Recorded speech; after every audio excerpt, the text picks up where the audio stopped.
Bonjour à toutes et à tous, bienvenue dans cette conférence qui a pour titre « Reprenez le pouvoir sur votre assiette, gagnez la bataille contre la malbouffe ». Un programme rien que dans le titre. Je vais commencer par représenter les intervenants qui vont organiser, débattre avec moi sur cette question cet après-midi. Donc je vais commencer par Sylvie Deleuil, qui est complètement à ma gauche, qui est documentariste et qui a déjà réalisé un documentaire en 2013 sur la malbouffe, et qui est en train d'en terminer un second. Natacha Chotro, qui est agroéconomiste à l'ITAB, l'Institut technique de l'agriculture biologique, et Philippe Pointreau, qui est agronome à Sodagro. On nous expliquera un petit peu plus en détail ce qu'est Sodagro. Alors, la malbouffe, pourquoi cette conférence sur la malbouffe? Alors, la malbouffe, c'est pas une vue de l'esprit, ça ne nous est pas tombé comme ça un matin, et je vais vous brosser un petit peu le cadre de ce qu'est aujourd'hui cette problématique qui me semblait intéressante d'aborder. C'est d'abord des études que vous avez sans doute vues, si vous vous intéressez à votre alimentation, dans l'actualité plus ou moins récente. C'est des études qui se succèdent et qui se multiplient. La dernière en date, c'est celle que j'ai en tête, c'est Nutrinet Santé, qui a été publiée dans le British Medical Journal, qui porte sur une cohorte de 105 000 personnes et qui a pu établir qu'il existait une corrélation entre la consommation de plats préparés par l'industrie et l'émergence de cancer, de risques de cancer. Donc ça, c'est une des dernières études. C'est aussi les scandales sanitaires à répétition que vous devez avoir en tête. Alors, je ne vais pas vous brosser tout, mais les lasagnes à la viande de bœuf de cheval ou les scandales récents de Lactalis. Mais c'est aussi un développement de pathologies chroniques qui prend des proportions assez dramatiques. C'est 1000 nouveaux cas de cancer chaque jour, c'est 4 millions de diabétiques de type 2, c'est des millions de personnes qui ont des maladies chroniques, c'est 40% de personnes dans notre pays en surpoids, et dont 18% sont atteints d'obésité. Et tout ça pour un coût de 20 milliards d'euros par an sur notre système de santé. Donc c'est pas quelque chose, c'est pas une problématique qu'on pourrait traiter de marginale.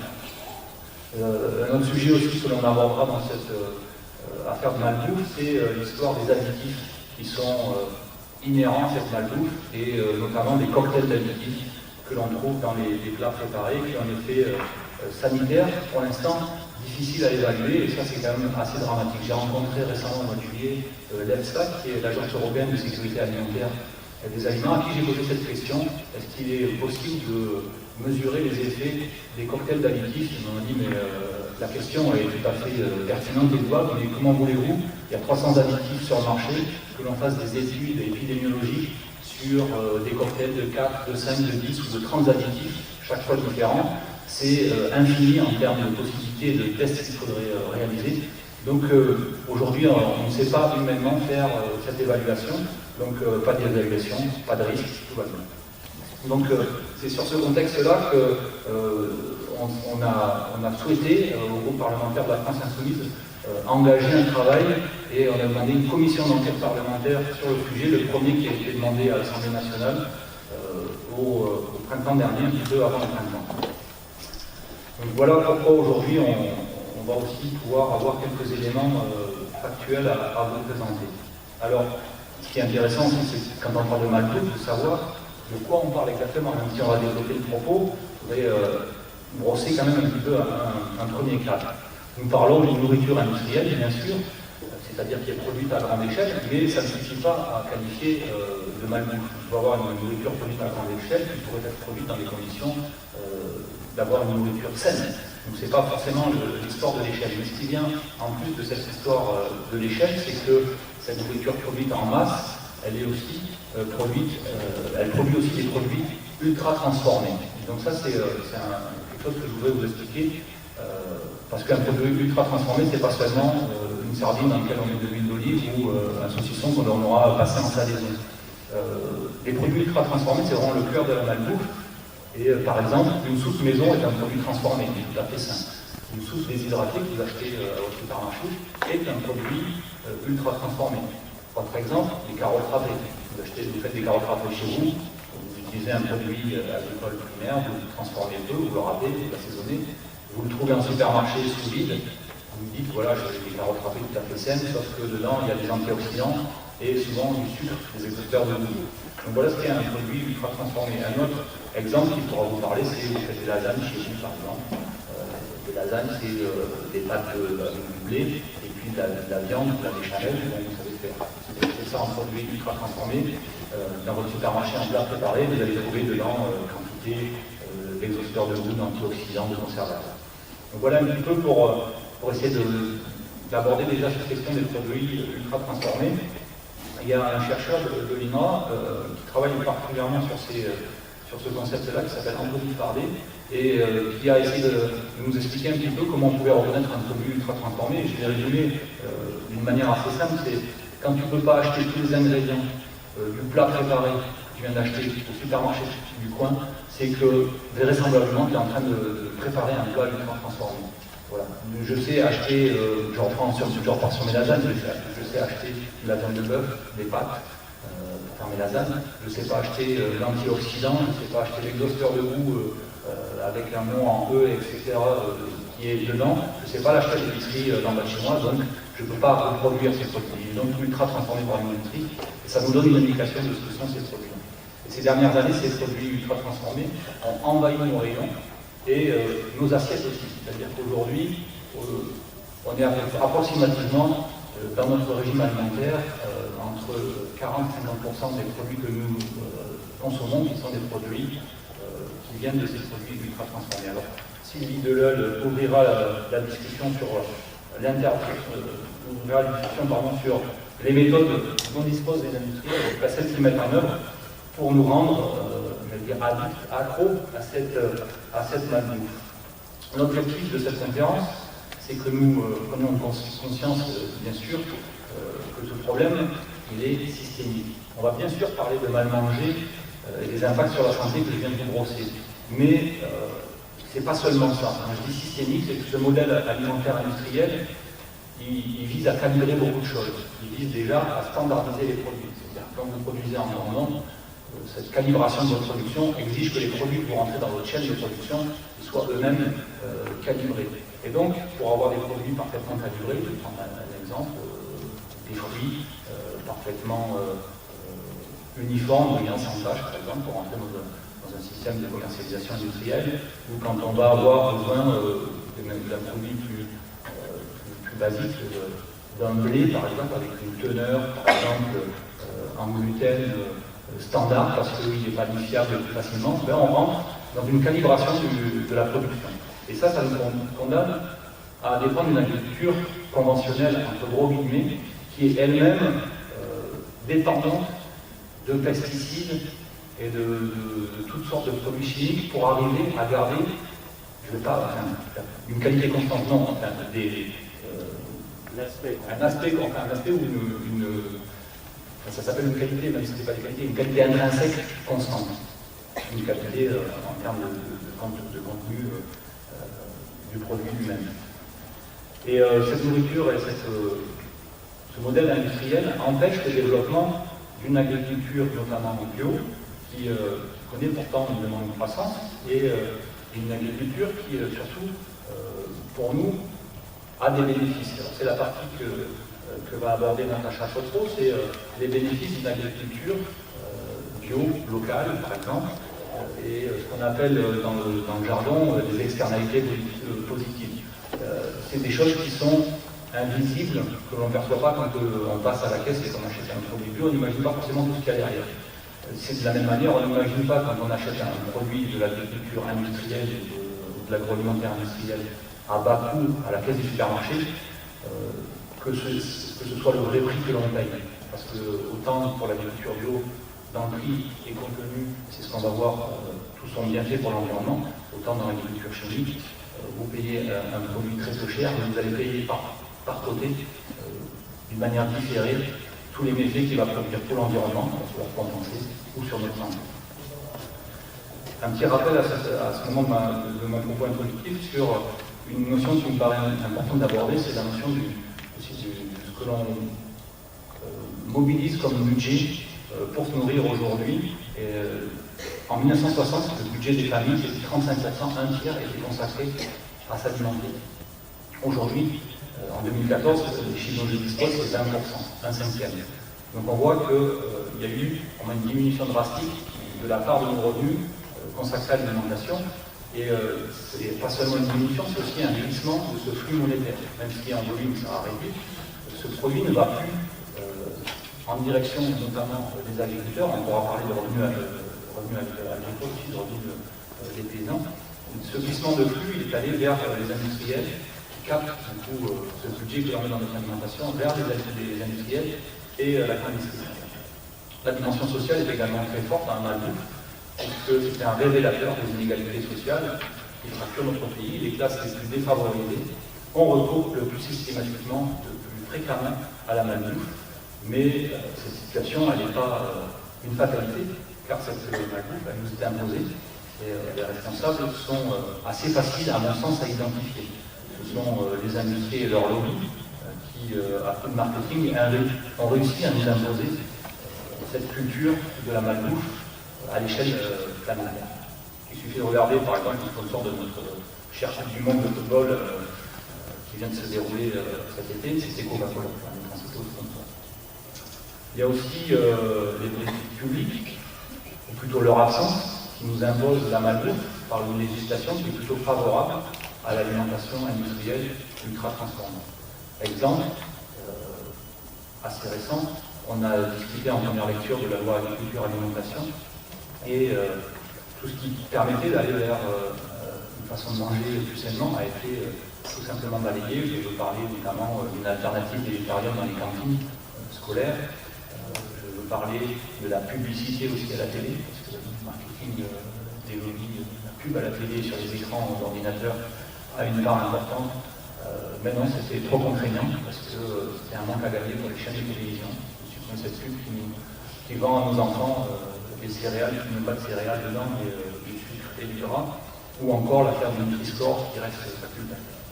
Donc on a mesuré, nous, à l'Assemblée, le poids des lobbies de l'agroalimentaire, qui sont un véritable levier d'action, et vont jusqu'au chantage d'un emploi et à la délocalisation. Donc ça, c'est la réalité aujourd'hui. Nous pouvons reprendre aux industriels le pouvoir qu'ils ont pris sur nous assiettes. Ce qu'on voudrait essayer de vous prouver aujourd'hui. Mieux connaître son ennemi, c'est aussi tracer des perspectives pour gagner cette bataille. C'est aussi l'enjeu de cette conférence. Changer notre modèle alimentaire, c'est possible et c'est même indispensable.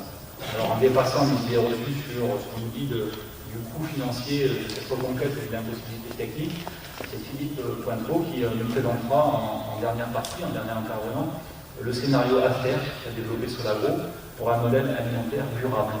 Et ça, c'est une perspective qui me semble tout à fait intéressante et qui fait bien à la conférence qui avait lieu ce matin sur la politique agricole commune, et un modèle alimentaire durable qui est basé bien sûr sur plus de protéines végétales, de l'agriculture locale et ou biologique.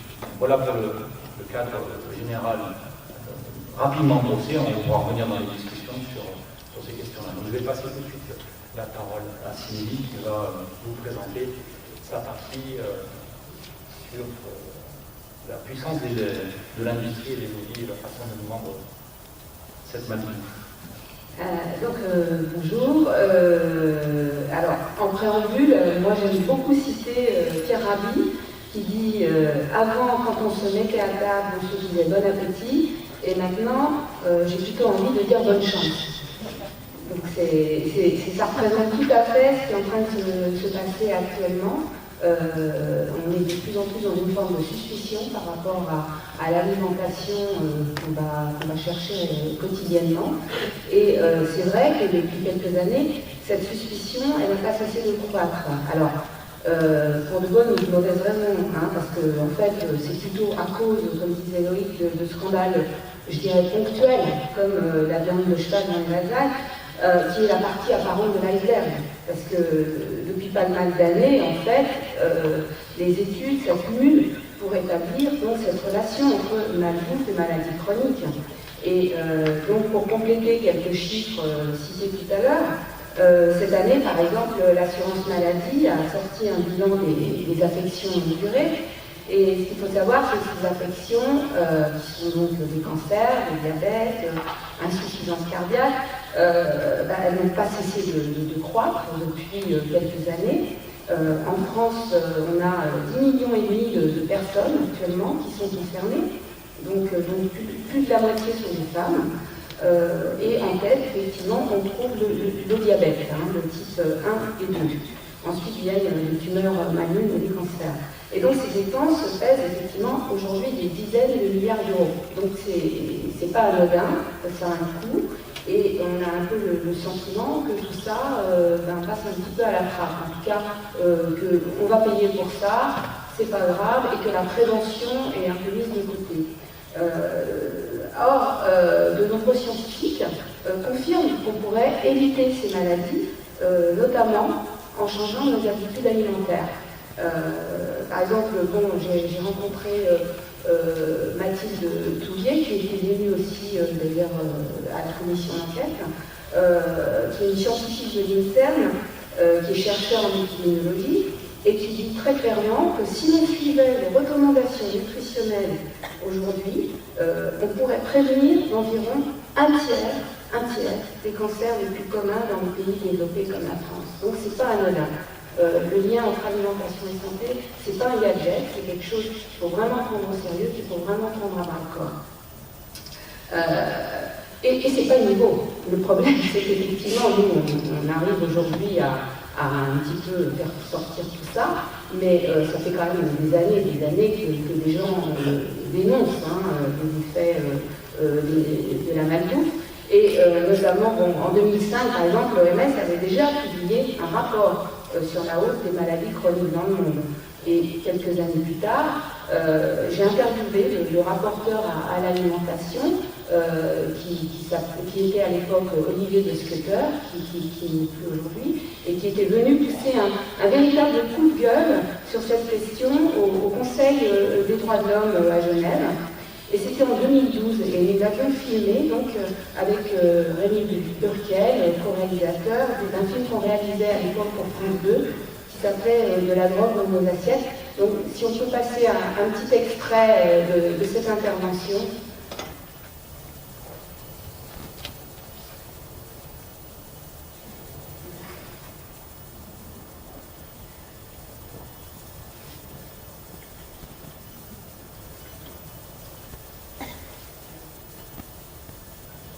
Donc, il était venu, c'était donc à Genève, à l'ONU, il était venu vraiment faire un discours extrêmement fort pour justement en appeler au gouvernement et pas seulement à la bonne volonté des gens, comme on a un peu trop souvent tendance à le faire. Oui. Ah, oui.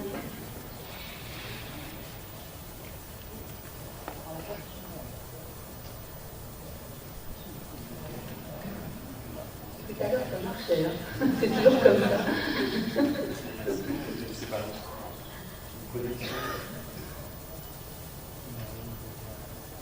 J'en appelle aujourd'hui à la responsabilité de vos gouvernements. On ne peut plus se contenter des professions de foi, de l'industrie agroalimentaire. Un problème systémique appelle des remèdes de nature systémique. Mais les remèdes tardent à venir. Le but est de mobiliser les États. Je pense que les gouvernements ne bougeront pas tant qu'ils ne ressentent pas des attentes qui se développent à leur égard et une impatience de l'opinion publique par rapport à l'inaction, par rapport à ces fléaux, les diabètes, les cancers, les maladies cardiovasculaires qui commencent à peser sur les budgets publics des États, tant la proportion de personnes infectées est en train de croître rapidement. Et donc mon rôle est de faire contrepoids à cette pression que les firmes réglementaires exercent sur les gouvernements pour que rien ne change fondamentalement. Et il faudrait que la lutte contre l'obésité et le surpoids devienne un enjeu politique en réalité, comme il y a quelques années, le changement climatique est devenu un enjeu politique.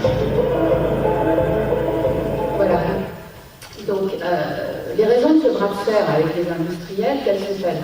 On pourrait dire qu'au fond, tout le monde a intérêt à y gagner. Je vais rester sur le cas français, même si on peut dire que c'est un problème qui est de plus en plus mondialisé. L'industrie agroalimentaire, c'est la première industrie en France. C'est avec un chiffre d'affaires de 180 milliards d'euros, près de 430 000 personnes qui travaillent dans ce domaine, donc c'est un poids absolument impressionnant. Et face à un tel poids, c'est assez difficile effectivement d'imposer une vision purement sanitaire des choses. Eux, ils vont vous imposer la loi économique. Je ne C'est quelque chose qu'on retrouve d'ailleurs, je fais une petite parenthèse, dans plein de scandales sanitaires en France. Quand j'ai travaillé sur l'amiante il y a 20 ans, c'était exactement pareil. Je veux dire, on met l'argument économique face à l'argument sanitaire en disant les emplois, et si ça laisse des gens sur le côté, on s'en préoccupe pas trop. Bon bref, donc en France, je voudrais quand même dire que la marque la plus vendue c'est Erta. Donc c'est une marque du groupe Nestlé. Donc c'est des petites saucisses, c'est le jambon, enfin, donc que des choses a priori aujourd'hui qu'on ne recommande pas trop dans les recommandations officielles. Mais bon voilà, c'est un fait. Donc c'est un vrai rouleau compresseur. Quand je faisais mon enquête dans les années 2010, il était aussi très difficile de trouver des scientifiques, des médecins, des nutritionnistes qui ne soient pas financés par l'industrie agroalimentaire, des gens indépendants. Ça a été très très compliqué d'en trouver. On peut dire que depuis une bonne quarantaine d'années, la puissance publique a laissé l'industrie agroalimentaire s'approprier de façon insidieuse une bonne partie de la prévention par l'alimentation. Et notamment en intervenant dans toutes les sphères de la société, et moi je dirais dans les écoles, à commencer par les écoles. Et ça commence avec les fameux verres de lait, avec le sucre, dans les années 50, qui était une commande du lobby agricole, qui n'avait rien à voir avec les effets sur la santé des enfants. Donc, il y a un très très bon livre là-dessus, d'ailleurs, que je vous recommande, de Thierry Soucard, qui s'appelle Les mensonges et propagandes, et qui raconte très très bien comment, justement, l'industrie c'est vraiment a pris vraiment de plus en plus de poids dans la sphère publique, et notamment dans l'éducation. Je ne parle même pas de tout ce qui était sponsorisé par le lobby du sucre, etc., pour les enfants. Enfin bon, il y a énormément d'exemples, je ne vais pas tous les développer là, mais en tout cas, ça compte. Et c'est très symbolique et très symptomatique de ce qu'on vit depuis une bonne quarantaine d'années. Et puis, donc, la manière de concevoir les produits, elle aussi, elle s'est de plus en plus complexifiée. Et donc là, aujourd'hui, donc je ne vais pas revenir sur les aliments ultra transformés dont parlait tout à l'heure Loïc, mais enfin, c'est vrai qu'aujourd'hui, il y a deux manières de transformer les aliments. Il y a cette manière, donc on ne reconnaît pas du tout les ingrédients, c'est des recombinaisons d'aliments. On va dire que les barres chocolatées ou les sodas ou les yaourts à boire sont concernés. Et puis d'un autre côté, il y a les plats préparés industriels avec toutes sortes d'additifs.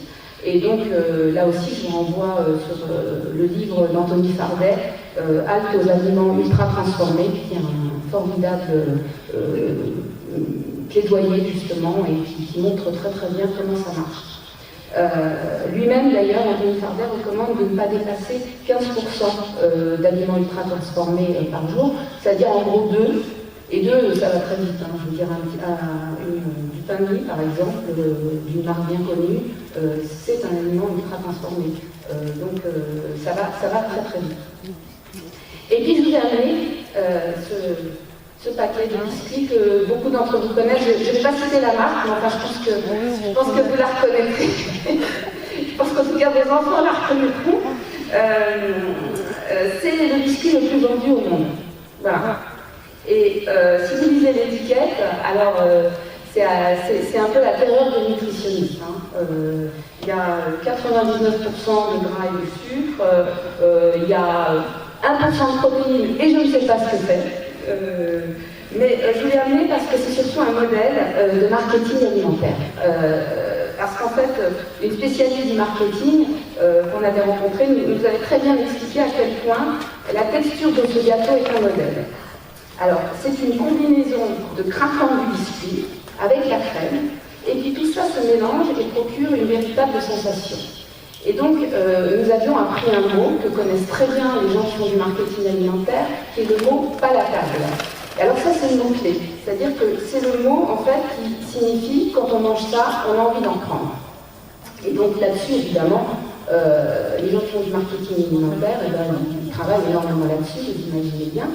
Et ce degré de plaisir donc, qui est libéré par la mastication, il n'y a pas de nulle part, il est optimisé par une combinaison de matières premières et chimiques. On sait que certains additifs, certains exhausteurs de goût, et bien sûr la fameuse combinaison sucre, sel, gras, tout ça c'est une véritable bombe qui est étudiée pour donner envie d'y revenir.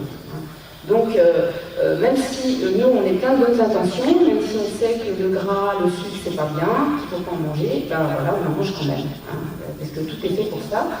Et il est très difficile de résister à cette pression invisible. Et bon, je parle du biscuit, je parle aussi, il y a aussi tout ce qui est agencement dans les supermarchés qui sont faits pour attirer les enfants, notamment en mettant certains biscuits à leur niveau, etc. Bon, tout ça, c'est des méthodes qui commencent à être connues, mais bon, qui marchent toujours très bien. Et donc, pour la petite histoire, cette personne qu'on avait interviewée et qui travaillait pour les industriels, je vous garantis qu'elle, le midi, elle mangeait bio. Elle ne mangeait pas de ça. Voilà. Donc, on a eu aussi des études très scientifiques, très sérieuses, qui ont montré que le sucre a les mêmes effets sur notre cerveau que certaines drogues, comme la cocaïne. Et donc, dans notre film, là, on va passer bientôt l'extrait 2, donc je dis au fond de se préparer. Notre Rémi, mon co-réalisateur, qui était très gourmand, avait servi de cobaye, et il avait fait une IRM en buvant un milkshake. Et vous allez voir ce qui se passait avec son milkshake. On avait tourné ça aux États-Unis, près de San Francisco. Donc c'est l'extrait 2. Après 45 minutes de test, les zones du cerveau activées par le sucre apparaissent à l'écran.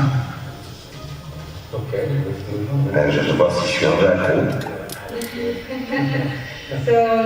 On va regarder les images où vous avez reçu le milkshake. Est-ce que mon cerveau s'allume? Oui, il y a des zones qui s'activent quand les gens consomment des produits savoureux. C'est le cas ici, on voit vraiment la zone de récompense qui s'allume.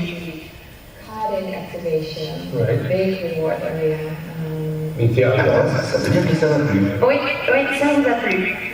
Donc je suis un drogué. Non, pas du tout. Je peux comparer votre IRM à celle de quelqu'un qui est vraiment dépendant à la nourriture. Il y a une grosse différence. Ça, c'est vous. Et ça, c'est quelqu'un qui est vraiment dépendant à la nourriture. Il y a une grande différence. Et comme pour vous, sa zone de récompense a été activée, mais dans des proportions incomparables. Toute sa zone de récompense a l'air allumée. Alors pour vous, la dépendance à la nourriture, ça existe. Tout à fait, oui. Avec l'imagerie cérébrale, vous ne pouvez pas vraiment cacher. Voilà, donc tous ceux qui travaillent sur l'alimentation, les moyens de capter le consommateur sont évidemment tout à fait au fait de ces études. Et les services scientifiques des industriels de l'agroalimentaire sont évidemment très très performants. Nous, on a eu beaucoup de mal à avoir des gens, d'ailleurs personne dans les 5 firmes majeures de l'agroalimentaire n'avait voulu répondre à nos questions. Et il y a une espèce de culte du secret, un véritable secret défense. Alors, on va essayer d'être un peu plus optimiste. Je suis actuellement en train de préparer un autre film sur l'alimentation. Je dois dire qu'il y a une petite évolution. D'abord parce que les informations finissent par sortir et les problèmes de conflit d'intérêts aussi. Aujourd'hui, par exemple, les experts de l'Agence nationale pour la sécurité sanitaire de l'aliment, donc l'ANSES, qui fait de la veille scientifique et sanitaire, les experts sont tenus de donner leurs liens avec les industriels, ce qui n'était pas le cas avant. Bon. Dans le discours nutritionnel dominant, les végétariens ne sont plus considérés comme des illuminés, en tout cas de moins en moins. Alors que je peux vous dire qu'il y a 10 ans, ce n'est pas du tout le cas. Les régimes un peu alternatifs qu'on diminue, notamment les produits laitiers, ne sont plus considérés comme une aberration lancée par des gourous, chose que j'ai souvent entendue de la part des médecins dits traditionnels, qui d'ailleurs souvent étaient liés à l'industrie laitière. Il y a un petit peu plus d'ouverture. Et puis, idem du côté du plan national nutrition santé, dont les recommandations reflètent de plus en plus cette tendance. Il commence timidement à préconiser notamment une diminution de la ration hebdomadaire de viande rouge, puisque les études montrent effectivement le lien entre cancer et une consommation enfin et homologuée. Après, ce logo n'est pas obligatoire et aujourd'hui seulement une cinquantaine d'industriels sur 16 000 en France ont accepté de l'apposer. Et puis évidemment, les grosses multinationales combattent ce logo et elles-mêmes, d'ailleurs, elles ont leur, c'est beaucoup plus commode, on imagine bien. Et puis enfin, les industriels de l'agroalimentaire se sont totalement approprié les codes de l'alimentation saine, donc pour le meilleur et pour le pire. Là, je vois que mon temps de parole est écoulé, donc je vais pas développer tout ça. Mais bon, moi j'ai envie de dire, dans le doute, en tout cas, quand on fait les courses au supermarché, abstenons-nous, hein, c'est la meilleure chose à faire, et essayons de consommer des produits bruts. Je pense que c'est juste du bon sens. Voilà, je n'irai pas plus loin, je m'arrête là.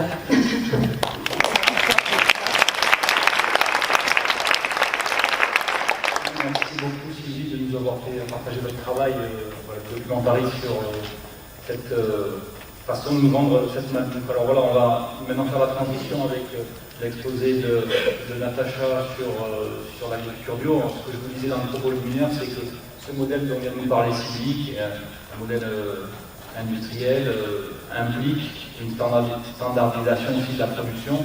Et donc c'est comment on peut imaginer de faire autrement que ce modèle qui est aujourd'hui le modèle dominant. Et puis surtout, ce qui me paraît intéressant dans ce que va nous présenter Natacha, c'est toute la plus-value que nous apporte ce modèle alternatif qui est celui de l'agriculture biologique. Natacha, je vous laisse la parole. Bonjour à tous, donc je vais faire une présentation en duo avec la régie. Merci Garance.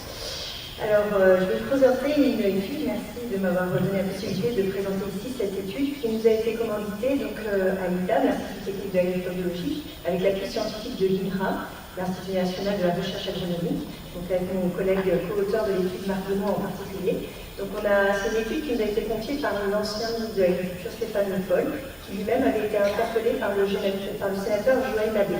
Donc c'est une étude qui vise à quantifier et chiffrer les externalités de l'agriculture biologique. En fait, comme l'a rappelé précédemment en propos liminaire Loïc Prudhomme, l'idée c'est de dire voilà, les externalités de l'agriculture conventionnelle, on regarde quelles sont les externalités fournies par l'agriculture biologique.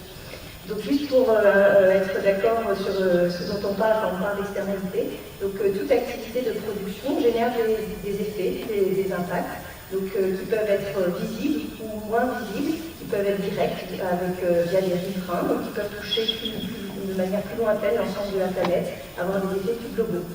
On parle donc d'externalités négatives en termes d'impact, donc on a des victimes qui subissent ces externalités, ou en fait des externalités positives, donc ou aménité, et en agriculture on parle de services rendus, services environnementaux notamment, services rendus.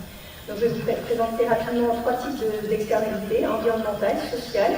Donc sociale, la santé humaine bien entendu, le bien-être des animaux et les performances socio-économiques. On sous-entend là les créations d'emplois. Alors les économistes indiquent que l'emploi en tant que tel n'est pas une externalité, c'est un marché d'emploi, mais comme le marché d'emploi est détaillant, on peut considérer effectivement la création d'emplois comme étant une performance socio-économique, une externalité positive, lorsqu'il y a possibilité d'offres d'emploi.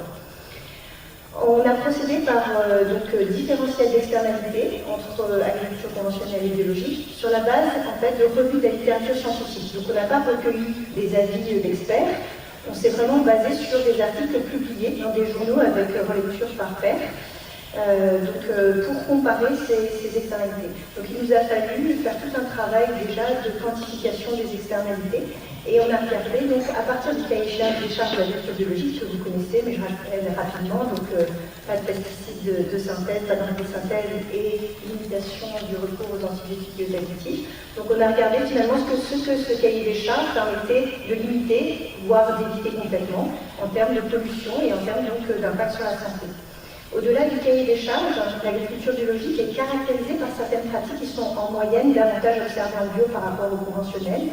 Par contre, effectivement, elles ne sont pas spécifiques. On a deux ensembles, la bio et ce qui est non bio, qu'on appelle communément l'agriculture conventionnelle, mais qui sont très variables en leur sein. C'est une vraie difficulté méthodologique pour comparer ces deux ensembles, c'est qu'on va avoir des systèmes herbagers conventionnels très proches de pratiques bio, on va avoir des pratiques bio plus intensives, on va avoir vraiment un gradient de ce qu'on appelle l'écologisation des pratiques. Donc on a essayé de montrer ce qu'étaient des pratiques moyennes pour en rendre compte. Au niveau des chiffrages économiques, qui était donc un des attributs d'études, on s'est basé donc pour avoir un socle commun de comparaison. On a rapporté les montants des chiffrages de la littérature à 1 hectare de grande culture. C'est pas pour stigmatiser plus particulièrement les grandes cultures, mais c'est parce que les grandes cultures, effectivement, ont une emprise foncière considérable et donc représentent 60% de la consommation globale en France de pesticides. Pour les externalités négatives, le chiffrage, on a pondéré par rapport à un indicateur, je ne rentre pas dans le détail méthodologique, mais on pourrait y revenir si vous souhaitez. Donc je vais vous passer en revue sur les externalités environnementales. Donc tout d'abord la biodiversité et les services écosystémiques rendus. Alors vous le savez, c'est très médiatisé, donc je pense que vous êtes alerte sur ces questions-là. On a des déclins de populations, de faune, notamment de faune emblématique des milieux agricoles, les oiseaux spécialistes de ces milieux, les abeilles sauvages, mais également des insectes. Il faut retenir qu'on a une baisse à peu près de 50% dans un quart de siècle, le dernier quart de siècle, de ces populations. On connaît les impacts, on sait que les pesticides ont des impacts sur la faune, ils ont des effets multiples en fait, ils ont des effets létaux, donc ils vont entraîner la mortalité de certaines populations, et des effets dits non létaux, c'est-à-dire qu'ils vont affecter les comportements et la reproduction. Par exemple sur les abeilles vont être affaiblies et donc vont être d'autant plus sensibles à certains ravageurs. Et donc on se rend bien compte que l'impact des pesticides est difficile à chiffrer, à pouvoir isoler stricto sensu, on parle d'effets propres. On a du mal à justement évaluer cet effet propre puisqu'on a finalement un déclin multifactoriel qui est même en synergie. C'est-à-dire que des populations fragilisées vont être d'autant plus fragilisées à des ravageurs. On a également différents facteurs combinés qui jouent, notamment la simplification de la mosaïque paysagère, la disparition d'habitats pour la faune. En bio, les systèmes sont plus diversifiés, que ce soit actuellement aujourd'hui, donc ça ce sont les statistiques officielles, AGREST, qui indique donc plus d'ateliers sur les fermes, plus de cultures intercalaires, intermédiaires. Et on a regardé en termes de services rendus donc, par la biodiversité, le service de régulation biologique, donc c'est toute la faune auxiliaire qui vient donc réguler par rapport aux ravageurs. Donc, vous avez peut-être entendu parler parce que cet été ça a été beaucoup relayé tout récemment encore dans même la presse généraliste.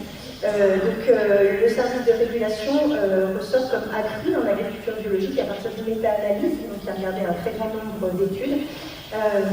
D'autres travaux précédents ont montré que effectivement la bio joue, mais ce qui est vraiment fondamental sur la biodiversité, c'est la mosaïque paysagère. Ce sont les infrastructures agroécologiques. Sur la pollinisation, donc, qui est un des services rendus par la biodiversité, très important, on en a parlé déjà précédemment, des travaux scientifiques ont montré qu'elle était favorisée en bio. Alors pour aller jusqu'au chiffrage économique et proposer un montant en euros ou quoi que ce soit, l'INRA propose donc c'est un métaprogramme qui a travaillé sur cette question de la pollinisation et qui a proposé un montant de 22 milliards d'euros pour le service de pollinisation. Alors ça paraît énorme, 22 milliards d'euros, en fait ce qu'ils ont fait c'est que chaque espèce a un ratio de dépendance à la pollinisation. Donc les grandes cultures ne sont peu ou pas dépendantes de la pollinisation, mais chaque espèce a un ratio de dépendance et ils ont affecté la valeur de la production de chacune de ces espèces pour arriver à ce montant. Donc pour autant, on a du mal à pouvoir dire voilà quelle est la part économisée du déclin des abeilles ou de la mer d'oiseaux. On a des économistes qui essayent d'attribuer des valeurs à la vie d'un oiseau, à la vie des poissons. Donc c'est des économistes qui se passent par les méthodes qu'on dit donc de préférence, de consentement à payer. C'est des méthodes qui ont pas mal de biais. En fait, on sait que selon l'échantillon qui va être enquêté, les personnes vont être plus ou moins sensibles à la question environnementale et donc les réponses ne vont pas être identiques. Donc on n'a pas allé plus loin sur ces questions-là. Sur le volet 2, sur le volet eau, je pense, merci, la discussion. Sur le volet 2, sur la valeur de l'eau, voilà. Merci. C'est une des valeurs la plus étudiée aujourd'hui, la question de la qualité de l'eau, avec de nombreuses références. On sait, et ça fait consensus, qu'il y a des résidus de pesticides qu'on trouve largement dans les cours d'eau, dans les nappes. On a également des nitrates, on parle de nitrates. Et donc des travaux là, du CNRS ont indiqué sur le bassin parisien, dans les systèmes de grande culture, en fait, que la bio, les systèmes de grande culture bio permettaient de limiter la lixiviation en nitrate de 30 à 40%. Par ailleurs, en fait, un document récent indique également d'un point de vue économique qu'une gestion curative, finalement, ne saurait constituer une solution durable car elle est plus onéreuse, en fait, qu'une gestion préventive. Donc, si on rapporte les coûts de traitement, de dépollution de l'eau et les coûts d'évitement, si on les rapporte à l'ensemble des hectares de grande culture en France, donc ça représente un coût moyen de 20 à 46 € l'hectare. Par contre, Si on rapporte ces coûts de dépollution de traitement aux aires d'alimentation de captage, qui sont des aires en jeu haut évidemment, le montant est bien entendu supérieur, et donc on est entre 50 et 300 euros d'hectare. Par contre, il faut souligner que ces coûts de traitement ne sont pas complètement évités si les conversions à l'agriculture biologique sont diffuses sur un territoire. Parce qu'on a besoin d'avoir un effet masse pour ne plus avoir à traiter l'eau sur un bassin de captage, une aire d'alimentation de captage. Sur la diapo sur le sol, je passe donc au compartiment sol. On sait effectivement qu'un quart aujourd'hui des sols mondiaux sont dégradés, donc près de la moitié des sols agricoles, sous l'action de 3 types de dégradation, physique, biologique et chimique. En bio, la plupart des travaux indiquent effectivement qu'on a de moindres érosions, de moindres toxifications, moindres autorisations, mais pour autant on a du mal à donner une quote-part de moindres dégradations, puisque ça va dépendre énormément des pratiques, de la couverture des sols, pour limiter l'érosion, etc. Au niveau du chiffrage économique, la FAO donc, indique 1 milliard d'euros de pertes en grains annuellement par rapport à ces pertes de sol érosion, sans compter les facteurs liés à la perte de biodiversité liée à ces sols. Par contre, on n'a pas pu aller jusqu'à du chiffrage justement de ces moindres érosions et du bénéfice de l'agriculture biologique, même si on sait que là, le bénéfice existe. En termes de services rendus, à chaque fois il y a le moindre impact négatif et donc les services rendus. Bien entendu, sur la question du climat, c'est un des enjeux qui est très mis en lumière. Le service de séquestration du carbone dans les sols, on sait qu'en bio, les systèmes favorisent, pour la fixation symbiotique, les légumineuses dans les successions culturales. Et donc on a des parts de prairies qui sont supérieures par rapport aux céréales. Donc, par exemple, moi de maïs sensible, et tous ces prairies vont favoriser donc des taux de stockage de carbone plus importants globalement en bio. Et on peut aller sur la valorisation économique et chiffrer ce stock de carbone plus important. Si je passe la diapo suivante sur les gaz à effet de serre, donc on reste dans la question du climat et également plus globalement la consommation des ressources peu ou non renouvelables. Donc les émissions de gaz à effet de serre, pour la bio, si on compare dans la littérature, on a selon les travaux de forte variabilité selon les productions, selon les situations.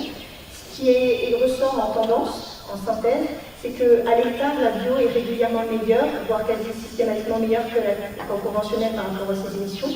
Par contre, comme la bio a des questions de niveau de productivité inférieur, des rendements, finalement la bio perd un peu son bénéfice lorsque les émissions sont rapportées au kilo de produit. Et donc, selon les études, on peut retrouver des résultats bio comparables ou parfois inférieurs à l'agriculture conventionnelle.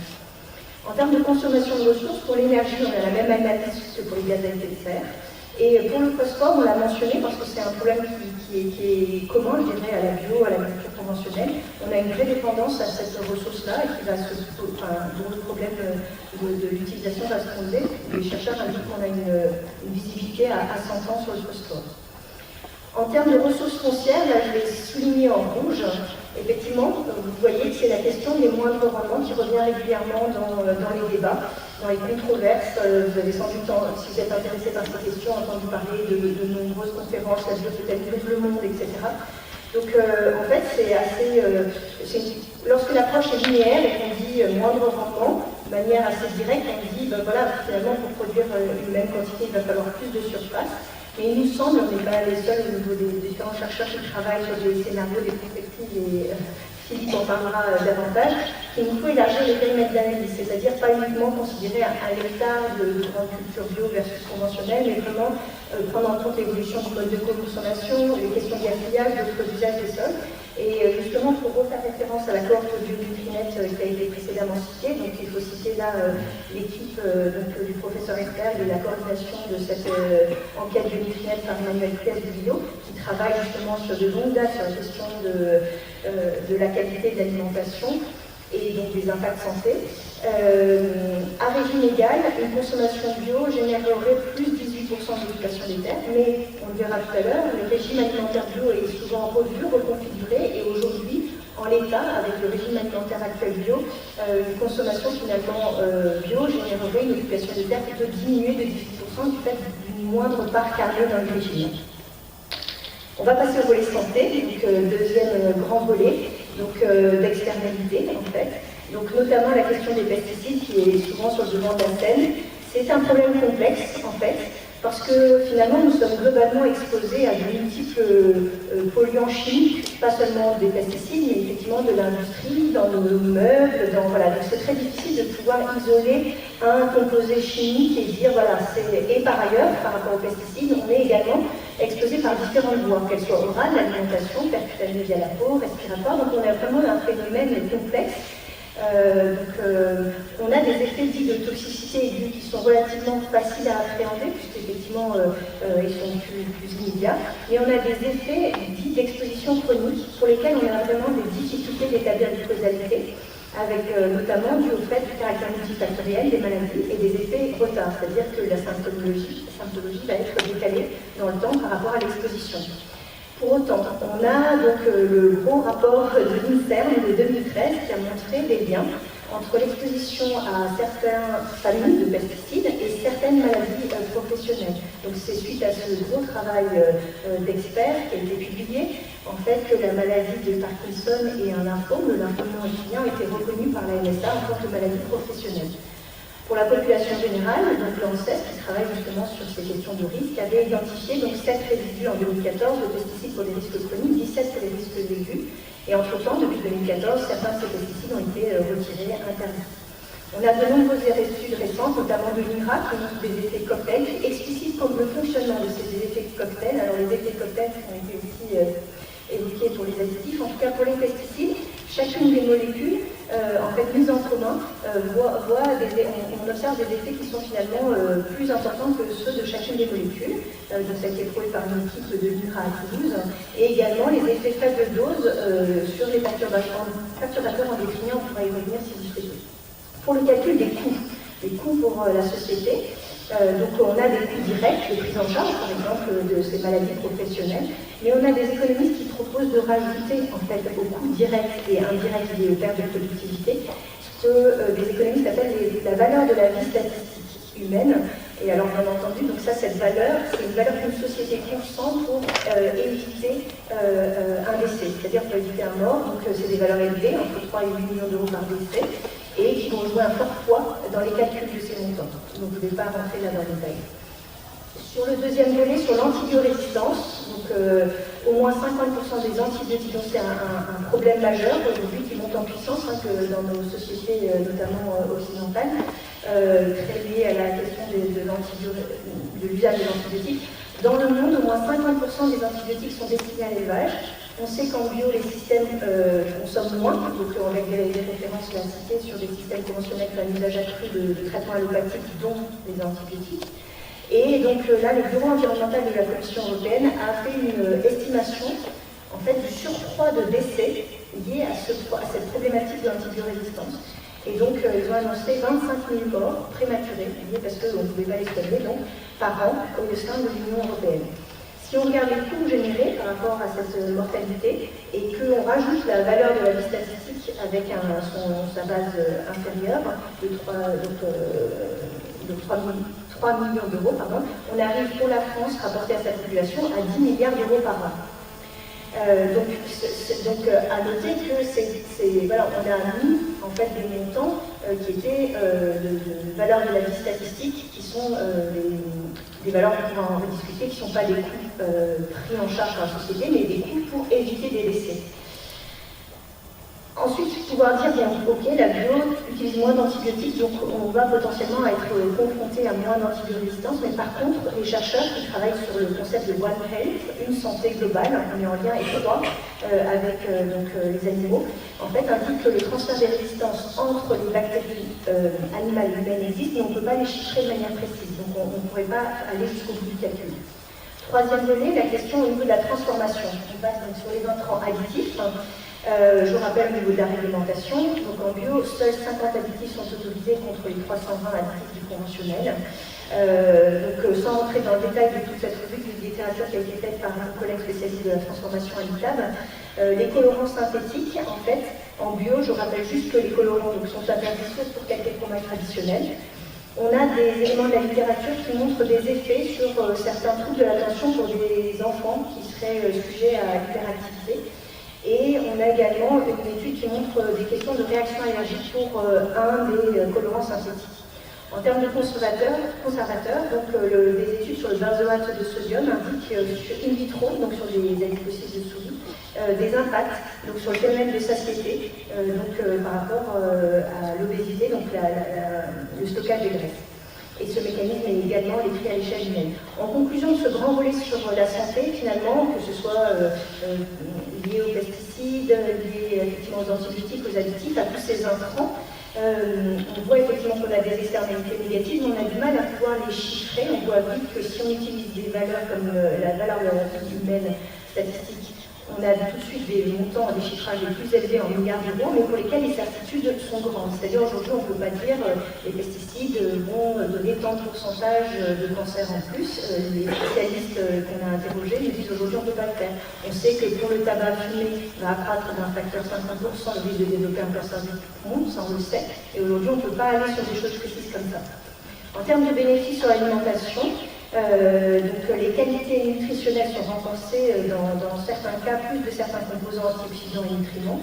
Et on a également, en fait, pour les bénéfices par rapport à une alimentation bio, évidemment, je reprends la cohorte de Nutrinet, qui est vraiment une cohorte exemplaire en France. Donc ils ont pu, c'est basé sur le volontariat, c'est des consommateurs qui sont, donc c'est une science participative, et donc des catégories de consommateurs plus ou moins bio. Et donc les chercheurs qui ont traité ces données se sont rendus compte, donc l'équipe d'Emmanuel Calvillo, qu'en 2013, donc à partir du traitement de toutes ces données, finalement les consommateurs bio étaient ceux qui présentaient le moins d'obésité et le moins de maladies cardiovasculaires associées. Et ils se sont rendus compte également en fait, que c'était des changements très systémiques, c'est-à-dire que le consommateur bio, ceux qui mangeaient beaucoup de bio, ne faisait pas une simple substitution, ne remplaçait pas une utilisation jolie conventionnelle par une utilisation jolie bio, et qu'ils ont vraiment des régimes alimentaires plus proches justement des recommandations du PMNS, c'est-à-dire plus de fruits et légumes, plus de produits bruts, moins de transformés, moins de soda, moins de salé, etc. Et ils ont également des modes de vie plus sains, c'est-à-dire plus de sport, etc. Parce que en fait, l'enquête, elle intègre également des composantes sur les modes de vie. Donc cette étude, elle a suscité beaucoup de débats, parce que certains disaient, oui, alors finalement, l'obésité, la pathologie, c'est plus le régime alimentaire que vous testez. Et donc en 2017, ils ont retrituré toutes les données pour voir un régime équivalent, puisqu'effectivement les régimes alimentaires en bio étaient également plus sains. Un régime équivalent, ils ont trouvé donc l'an passé un effet propre de l'agriculture biologique qui existe malgré tout. Et même la précédente étude de 2013 montre effectivement que, comme pour les agriculteurs, le passage en bio est plus systémique. C'est pas juste je remplace un produit, j'ai plus le droit d'utiliser un pesticide par un produit que je peux utiliser en bio, c'est plus global, on va recevoir des rotations, etc. Et donc pour les consommateurs, c'est la même chose. La dernière hypothèse, effectivement, sur leur papier de l'an passé, il explique, en tout cas, il formule une hypothèse, à savoir que ce serait les effets perturbateurs des pesticides de synthèse sur le métabolisme qui joueraient sur l'obésité notamment et la maladie cardiovasculaire associée. Pour conclure, dernière diapositive, voilà, désolé. Pardon. Donc le bilan de ces différences d'externalités bio et conventionnelles, vous verrez, tout ça est en ligne sur le site de l'INRA, le site de l'INTAB, on voit globalement beaucoup de verts, à part sur la question de l'utilisation des terres, et on y reviendra sur la question de transition. Et on a conclu notre rapport, bien entendu, que le soutien public à l'agriculture biologique était largement justifié sur la base de toutes ces externalités identifiées. Je vous remercie.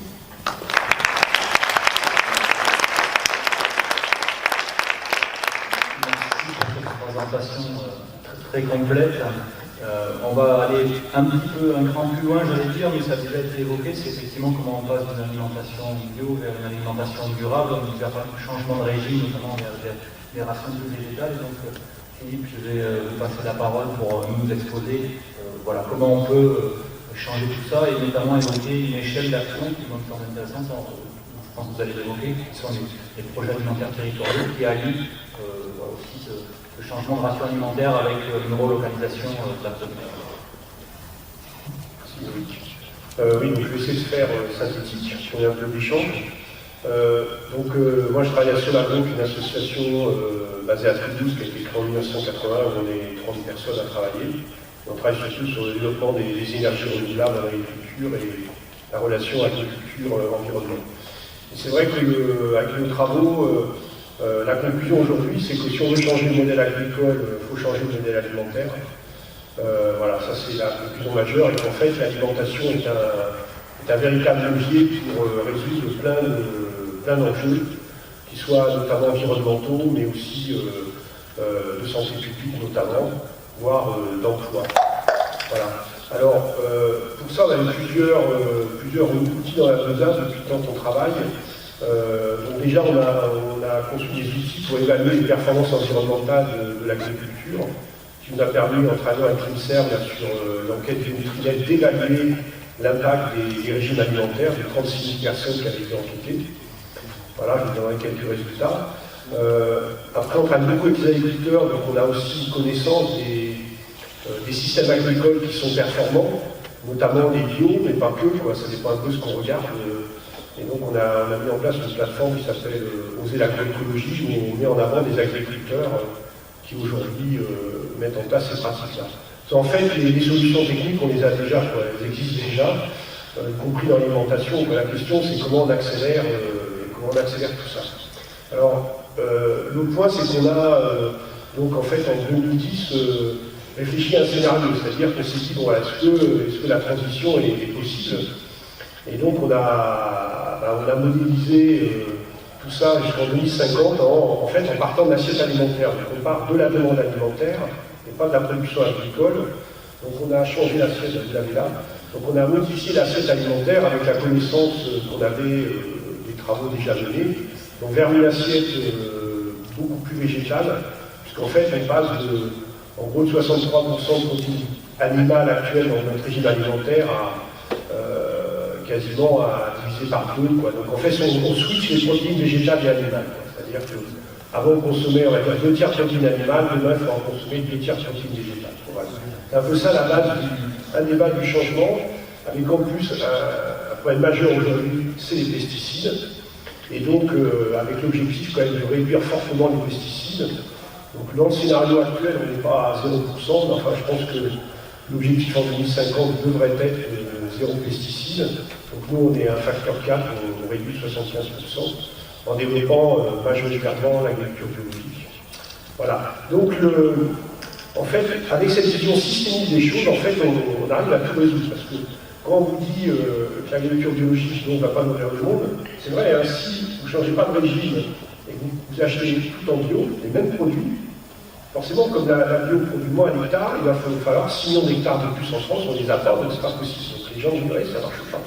Le problème, c'est que quand on étudie, notamment dans le Nutrilett, des consommateurs réels, actuels, qui consomment des produits bio, pas forcément à 100%, mais qui consomment beaucoup de produits bio, on s'aperçoit que ces gens-là, ils ont déjà fait évoluer leur régime alimentaire, qui correspond, comme l'a dit Natacha, quasiment à la recommandation du PMNS, et en fait, qui sont les consommateurs de 2050. Donc les consommateurs de 2050, ils existent déjà aujourd'hui. Voilà. Donc en fait, tout ça, tout d'un coup, devient relativement transparent. Et donc, ce scénario, qui est à la fois de changer le régime alimentaire et de changer les pratiques agricoles, aboutit à l'objectif actuel qui est de réduire par 2 les émissions de gaz à effet de serre de l'agriculture, sachant qu'il faut réduire par 4 pour l'économie française, hein, mais en agriculture par 4, quasiment plus de vaches, donc pour l'instant on est à un facteur 2. Voilà. Donc ça, on arrive à réduire les pesticides. Donc voilà. Et alors, côté santé, donc ça a été relativement bien dit, je ne reviens pas, mais toutes les études sortent de plus en plus. Là, il y en a une prochaine qui va sortir sur tous les cancers. En fait, ce qui ressort quand même des études, c'est qu'en fait, donc il y a un effet forcément régime alimentaire et il y a un effet bio. Voilà, donc c'est pas facile de distinguer les deux. Enfin, l'intérêt de la bio, c'est qu'il n'y a plus de pesticides. Donc plus de pesticides, plus de perturbateurs endocriniens. Et les perturbateurs endocriniens, on sait que c'est un lien direct avec l'obésité, le diabète, et donc derrière les maladies cardiovasculaires et le cancer. Voilà. Alors, donc nous, l'assiette de la là, donc c'est exactement ce qu'a déjà été dit, hein, c'est plus de fruits et légumes, plus de céréales, notamment complètes, et puis moins de produits animaux, que ce soit des produits laitiers ou que ce soit de la viande. Et puis un peu moins d'alcool quand même si on regarde un peu. Alors, si on passe à la diapo suivante, alors, ouais, celle d'après, merci.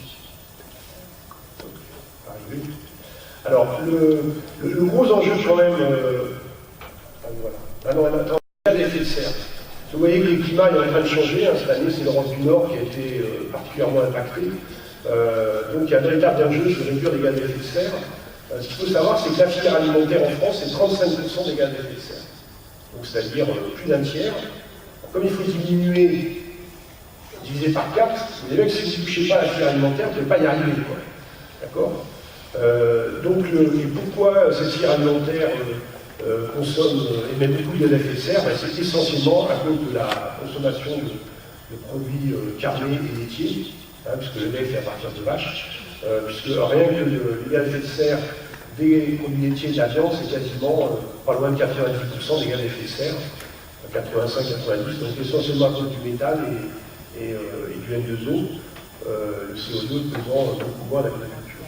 Voilà. Donc, alors ce que vous voyez là, ça tous les travaux maintenant concordent, c'est qu'en fait, plus vous allez d'un régime à forte consommation de viande vers un régime à forte part de protéines végétales, plus vous diminuez les gaz à effet de serre. Voilà, et donc le régime, je pense aujourd'hui, le régime alimentaire est peut-être le principal levier, aussi important que le transport, pour réduire les gaz à effet de serre. Alors, le problème, c'est que souvent ça échappe de tous les plans nationaux, parce que les gens ne savent pas trop comment aborder cette question de plan alimentaire. Ils abordent par l'agriculture, mais en fait, c'est par l'alimentation. Alors, le plus extrême, là, c'est vraiment très forte consommation de protéines végétales, et en plus, élimination de toutes les surconsommations, parce qu'un Français consomme trop de calories, trop de protéines. Donc c'est vrai que si on réduit cette surconsommation, eh ben, forcément, on va très loin. Alors ce régime-là, pour l'atteindre, je ne suis pas sûr qu'on est encore complètement prêt.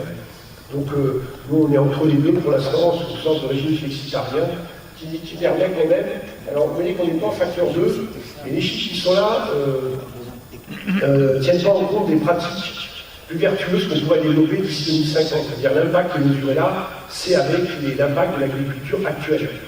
Et pas d'agriculture qui pourrait venir demain, qui sera normalement plus performante.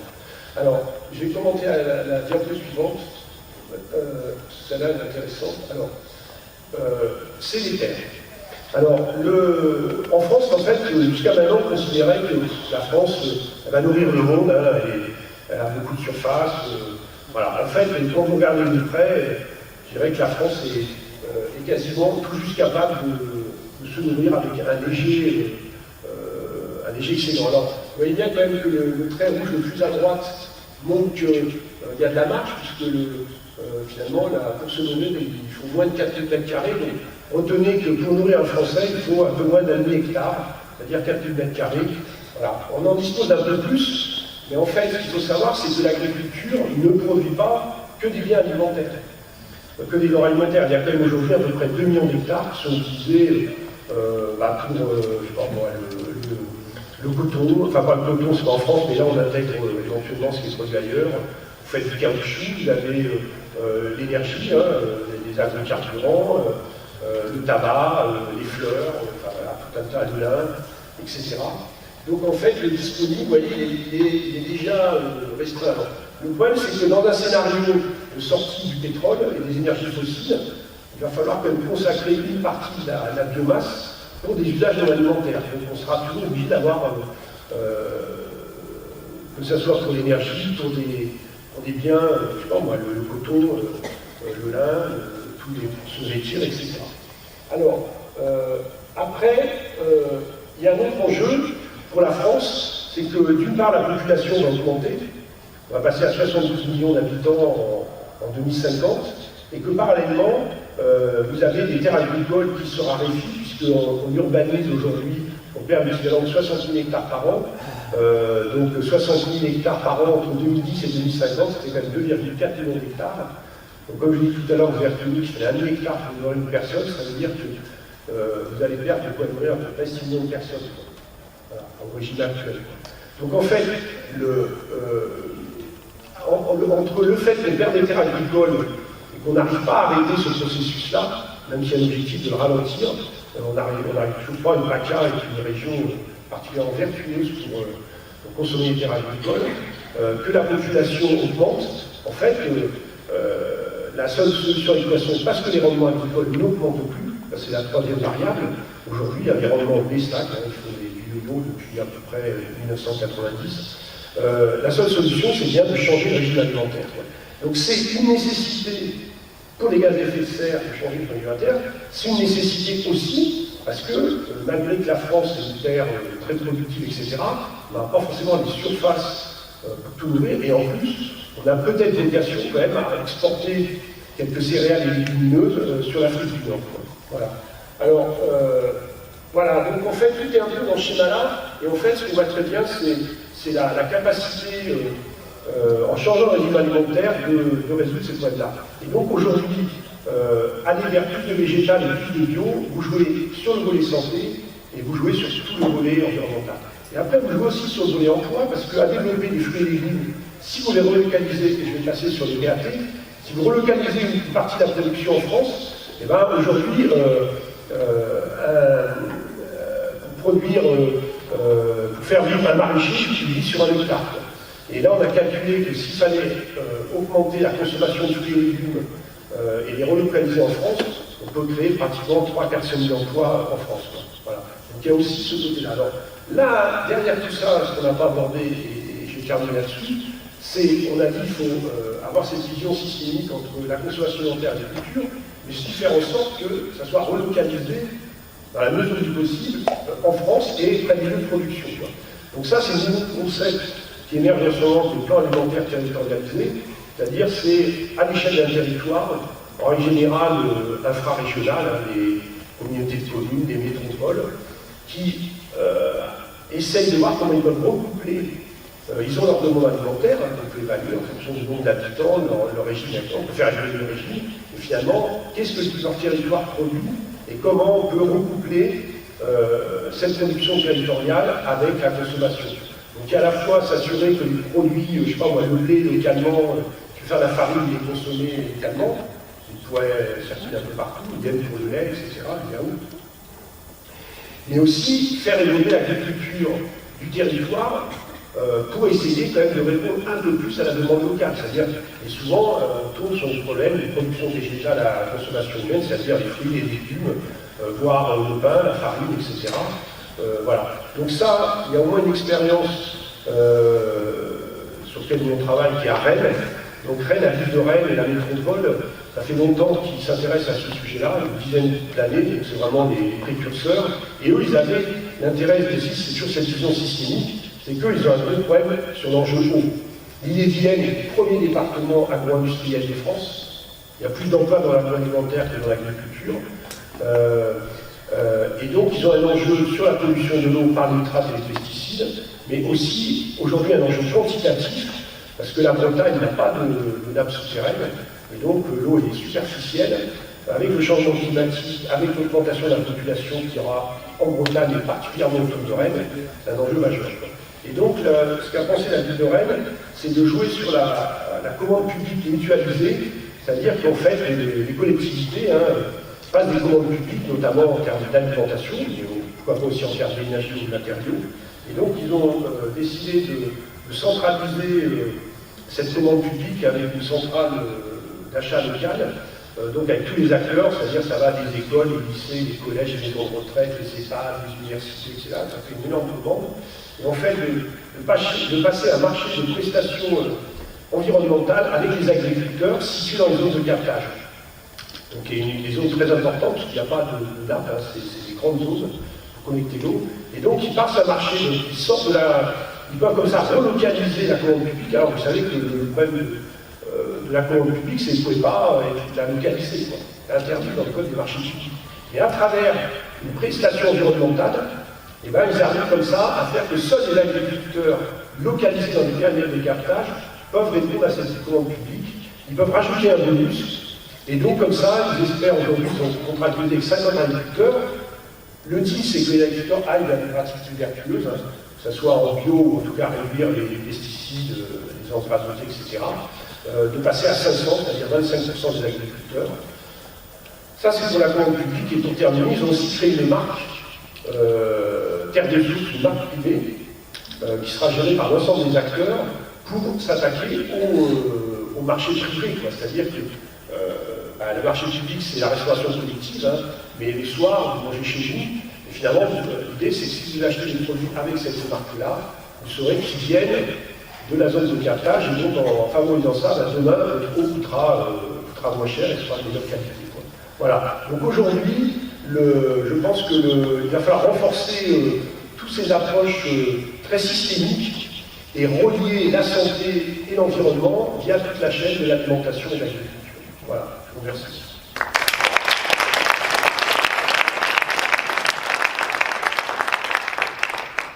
Merci pour cette présentation intéressante, surtout parce qu'elle est prospective, hein, elle dessine vraiment l'avenir de ce que devrait être notamment notre régime alimentaire.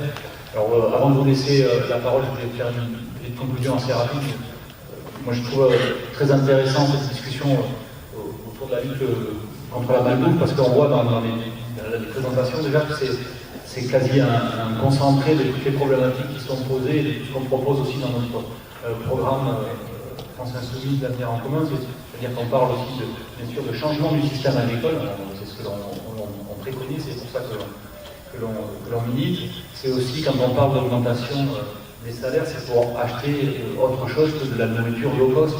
Voilà, on voit bien que la nourriture ça a un coût, et on parlait aussi du revenu agricole, c'est important, et c'est aussi sortir de cette croyance qu'on nous assène que se nourrir finalement coûterait peu cher. Donc ça demande vraiment d'y mettre une part de nos ressources. C'est ce que j'ai exprimé dans le propos liminaire sur ce budget des familles qui a vraiment baissé. C'est aussi quand on parle de réduction du temps de travail, aussi dans notre programme, c'est dire qu'il faut arrêter de perdre sa vie à essayer de la gagner, parce que du coup, on se condamne aussi à rentrer chez soi à des heures pas possibles, 7 jours sur 7, et puis pour nourrir ces gamins rapidement dans des couchers, on prend un plat préparé, et c'est plus une vie, quoi, c'est à mon sens. Donc il me semble que cette problématique de malbouffe, elle fait une synthèse. Dans notre assiette, on a le programme Avenir en commun, en gros. Et c'est surtout aussi, pour conclure et passer aux séances de questions, c'est de dire que on voit bien que ça dépasse notre simple bonne volonté individuelle. Ça en fait partie. Il y a 3 échelles d'intervention, c'est du citoyen, mais aussi du milieu associatif et des élus. Mais le citoyen seul ne pourra pas changer. C'est donc une question, on l'a vu, je pense, c'est assez clair dans nos propos, c'est une question qui est éminemment politique. Voilà, quel choix on fait, quel choix de société, quel choix on fait demain pour notre façon de vivre, et notamment de s'alimenter et de produire nos aliments. Donc voilà, je vous propose, je ne sais pas, il nous reste un petit peu de temps. Voilà, on a 40 minutes, on va prendre des questions par 3-4, et je ne sais pas si y a un micro qui est volant, j'essaie de gérer les prises de parole. Alors on va peut-être... il y a un micro qui est dispo? Oui, il arrive. Alors on va essayer de démarrer. Alors excusez-moi, toutes les mains se sont levées en même temps.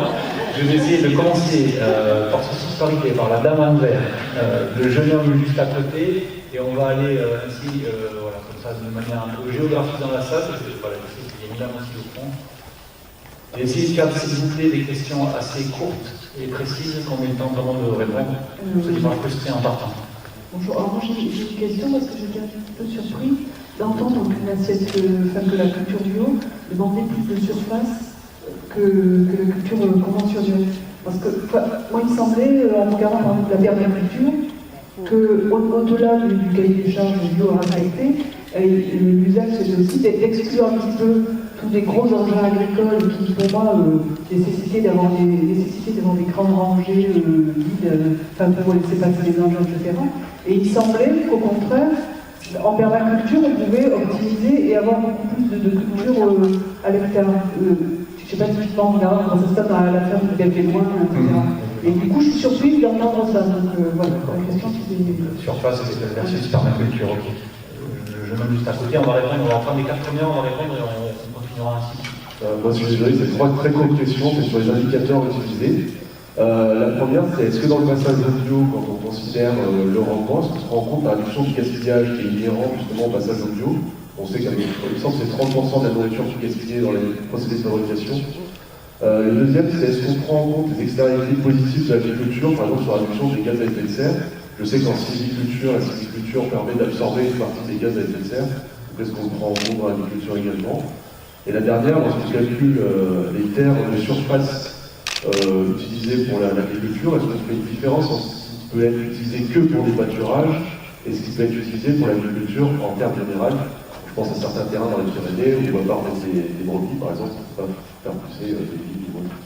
Merci. Merci bien. Alors, on avait le monsieur qui est en noir là, et je vais prendre la dame voilà, par souci de parité absolue. On sera 2 hommes, 2 femmes, et après on prendra une série de 4 si vous voulez bien. Bonjour. L'individu soucieux de sa santé est encouragé à manger des fruits, des légumes et des denrées premières. Qu'avez-vous à dire sur le pain?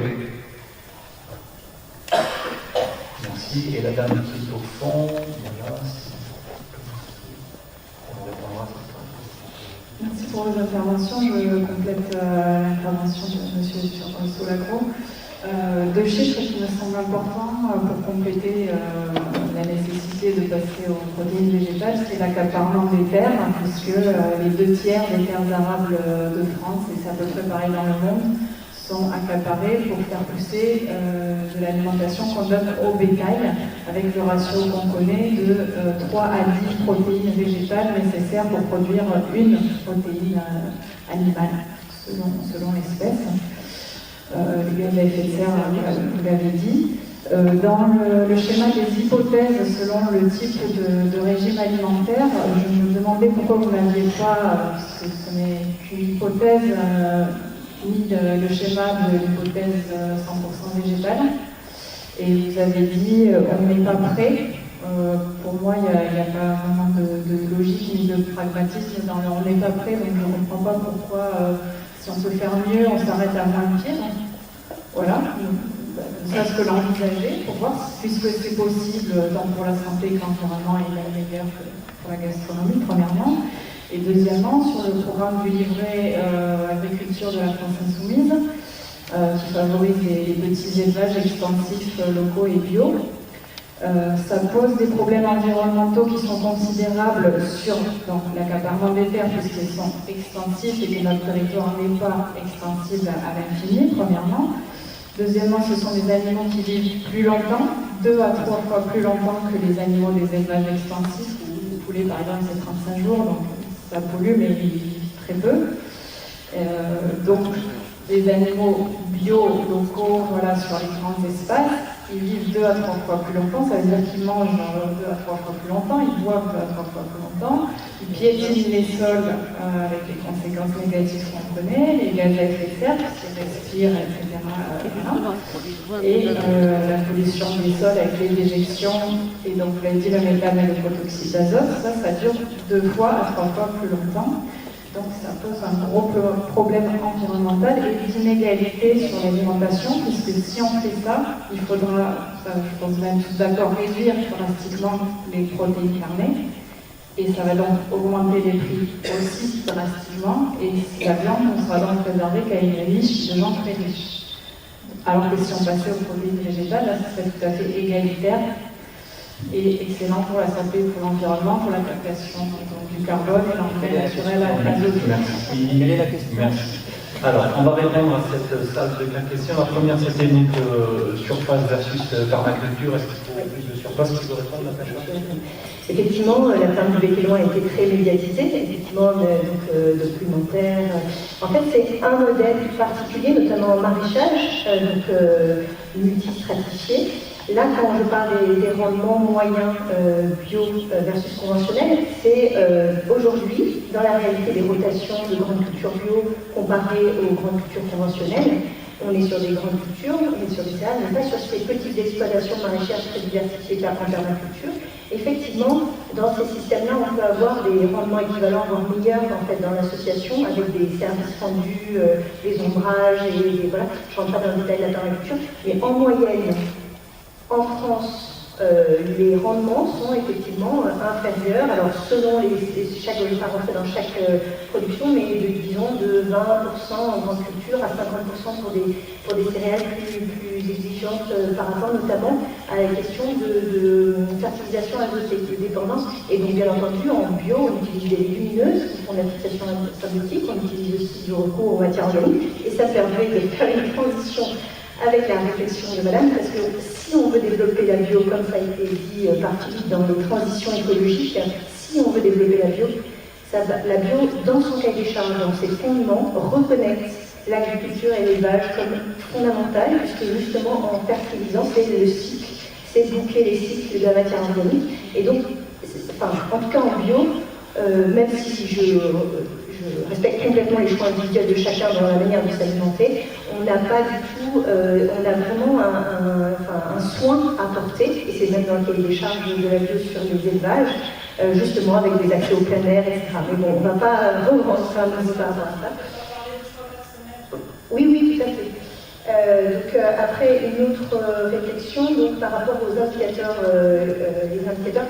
Alors justement, moi j'ai cherché dans la littérature scientifique des éléments sur la réduction du gaspillage spécifique bio versus conventionnel.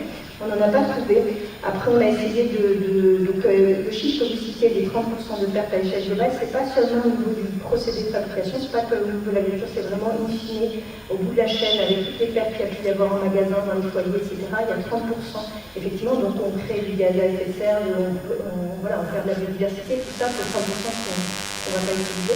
Donc, on n'a pas de chiffres qui nous permettent de dire. On a eu des débats là-dessus lors de présentations dans différentes arènes, des personnes qui disaient mais finalement s'il y a moins de traitement pour la conservation, ils vont se conserver moins longtemps, donc potentiellement est-ce qu'il n'y a pas plus de gaspillage sur certains produits, mais moins dans d'autres, parce que effectivement quelqu'un qui va payer davantage son alimentation bio va peut-être plus faire attention par rapport à de l'alimentation. Voilà, donc il y a tout plein de questions qui se posent autour du gaspillage et du bio, qu'on n'a pas d'éléments de la littérature qui nous permettent de dire tant de gaspillage en moins. La question de l'indicateur sur sylviculture, non, elle n'a pas été prise en compte. Et c'est un très bon indicateur que vous indiquez sur le dernier, c'est effectivement, et les chercheurs travaillent là-dessus, je ne dis pas le nom de l'indicateur, mais c'est effectivement pour ne pas mélanger toute surface équivalente en fait, et justement pour valoriser au mieux chaque surface et prendre en compte les pâturages, c'est tout à fait un indicateur qu'on utilise. Merci. Philippe, vous voulez compléter? Déjà pour dire que c'est vrai que dans notre scénario, en 2050, on a intégré à la fois ces effets de réduction du gaspillage, on a intégré le fait que c'est vrai produire des produits animaux en bio, notamment si on prend le poulet, le poulet conventionnel il est dans 35 jours, le poulet bio en 80 jours minimum, voire plus, donc forcément on consomme plus d'aliments, donc plus de surface. Voilà, donc ça c'est intégré. Alors après, la question qui revient maintenant dans tous les débats, amenée par notamment le véganisme, c'est pourquoi pas consommer que des protéines végétales. Donc ça, on est en plein dans ce débat-là.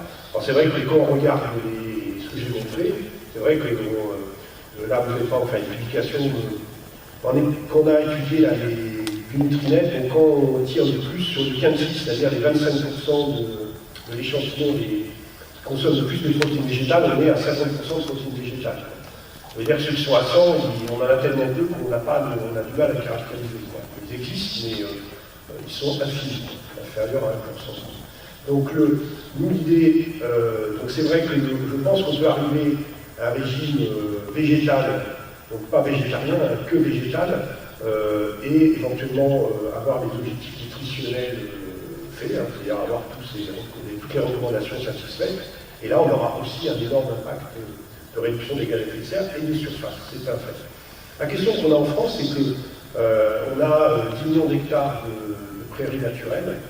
Vous parliez de la montagne, donc, en fait toutes les montagnes françaises, c'est-à-dire en gros tout le massif central, tous les Pyrénées, toutes les Alpes, toutes les Vosges, etc., où on peut difficilement faire de culture, même si on a vu quand même jusqu'à une certaine altitude autrefois. Et que donc l'idée c'est de valoriser ces pâturages qui sont aujourd'hui, nous on a montré, en fait ces systèmes d'élevage extensifs, c'est là où en France on maintient la biodiversité aujourd'hui. Partout ailleurs la biodiversité s'effondre, sauf dans ces régions-là. Et c'est là aussi où on a tous les châteaux d'eau pour la France. Donc c'est vrai qu'il y a un enjeu un peu spécifique à la France d'avoir, par rapport à nos pays européens, notamment d'avoir ces surfaces plus ou moins extensives à bien du tout, parce que les alpages sont très extensifs, pour avoir des prix permanents plus productives. En tout cas, derrière, qui ne peut être valorisé que par des animaux ou à moins de finir de couvrir la France de forêt, comme ça a été le cas dans les années 60. Donc c'est vrai que nous, aujourd'hui, on est encore sur cette idée on a des produits caractéristiques français que tout le monde apprécie sont notamment les fromages et les crues, par exemple. Et c'est vrai que nous, on n'est pas dans un scénario qui n'empêche pas un certain nombre de gens d'aller vers ces scénarios-là, c'est-à-dire plus de fromage, plus de viande, que des légumes, j'espère bio, parce que les légumes pas bio, là vous allez avoir beaucoup de pesticides par contre. Et donc, dans un scénario où en fait, on divise la production de lait et de viande par deux, mais on va vers que la production de qualité. C'est-à-dire qu'il valorise voilà, des animaux qui pâturent, qui valorisent ces montagnes, etc. Voilà, donc nous on est sur ce scénario-là, voilà, on peut en imaginer d'autres, mais nous, le scénario acteur, actuellement, on est basé là-dessus. Alors c'est vrai que, en fait, ce qu'il faut voir aussi, c'est que quand je vous ai montré une assiette, il faut faire attention quand on montre une assiette, parce que l'objectif, c'est pas d'avoir que tout le monde mange pas la même chose. Enfin, déjà, quand vous regardez un homme et une femme, la femme, elle peut avoir une chose plus, parce que déjà, elle a un tiers de gaz à effet de serre en moins, parce qu'elle consomme un tiers de moins. Voilà. Et puis après, heureusement, tout le monde ne mange pas pareil, quoi. Donc, ce que je veux dire, c'est qu'il faut garder cette diversité alimentaire qui n'est pas du tout ici dans ce que je vous ai montré, donc il ne faut surtout pas perdre ça à l'idée. Merci. Il y avait une question sur le pain, alors je ne suis pas sûr d'avoir bien saisi, c'était quoi la qualité aujourd'hui nutritionnelle du pain Non. Quand on fait attention à manger mieux, vous avez préconisé de manger des fruits et des légumes et d'aller vers les choses primaires. Oui.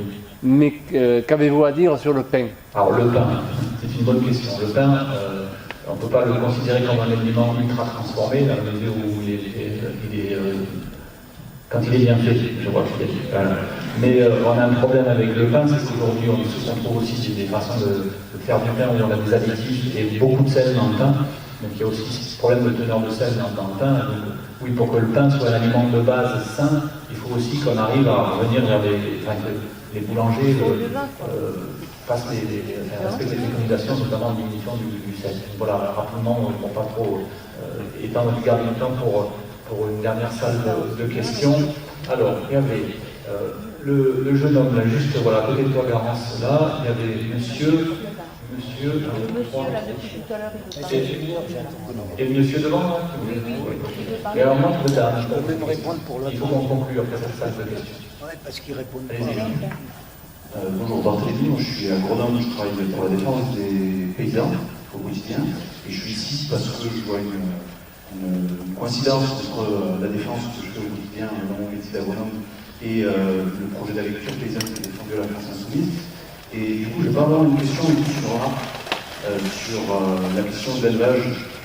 Et je voulais rappeler que pour moi, mais je ne me base pas juste sur un avis, une sensibilité, mais sur une expertise que j'essaie de construire tous les jours. Il n'existe que deux agricultures qui se passent d'élevage.